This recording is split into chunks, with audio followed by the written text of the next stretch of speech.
ఏంటండి మనలాటోళ్ళు మీలాట కుర్రోళ్ళు తెలియదు వాళ్ళకి.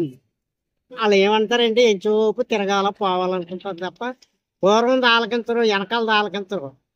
ఒక కేజీ మాంసం తెచ్చి తినేసామా అదే చెప్తారు. కానీ రేపు చరిత్ర ఏంటన్నది అది తెలియదు కదా.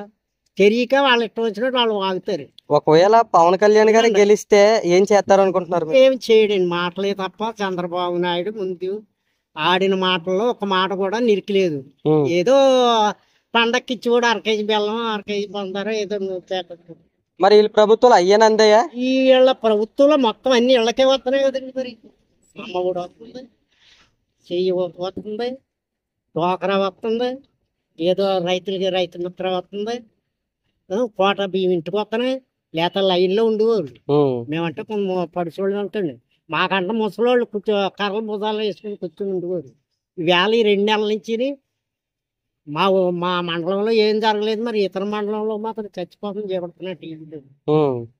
మళ్ళీ మేమందరం కూడా జగన్ గారికే వేద్దామని మద్దతు. వీళ్ళందరూ ఊర్లు వాళ్ళందరూ లాక్కొచ్చారు సార్. అంటే 2 వర్గాలు ఉన్నారు కదా పెద్దవాళ్ళందరూ. వాళ్ళు ఎలాగ ఎగురుతారండి? మీరు ఎగిరినట్టు నేను ఎగరలేదు, ఆయన ఎగిరినట్టు మీరు ఎగరలేదు అని. అందుకని ఇప్పుడు ఆయన అడిగారు అనుకోండి, ఇప్పుడు ఆయన అడిగాడు అనుకోండి మేము పవన్ కళ్యాణ్ అంటాడు. అది ఓట్లేదు. అదిగో మా ఊడు వస్తున్నాడు, ఆయన అడిగి వీడిద్దరు మా ఊళ్ళే. అతను అడిగారు అనుకోండి పవన్ కళ్యాణ్ అంటాడు. అంటే ఓట్లు లేని వాళ్ళే పవన్ కళ్యాణ్ అంటారా? 3 వంతులు వాళ్ళను, ఓ పొంతు మీరు ఉంటారు, 4 వంతులు మేము వెళ్తాడు. అంటే చాలా మంది కూడా పవన్ కళ్యాణ్ అంటున్నారు. వంగ గీత గారు ఇదే స్పీడ్ లో కనిపించరు అంటున్నారు. ఏమవుతుందండి అది బేమా. అప్పుడు నేను అన్నాను ఇది చెప్తాను, ఇప్పుడు ఆ కుర్రోళ్ళు అడిగితే అది చెప్తాను.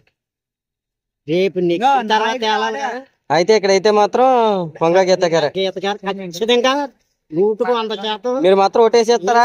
దైవాలు ఖచ్చితంగా. ఇంట్లో ఎన్ని మంది? మరిన్ని అప్డేట్స్ కావాలంటే సబ్స్క్రైబ్ చేసుకోండి హర్ష టీవీ.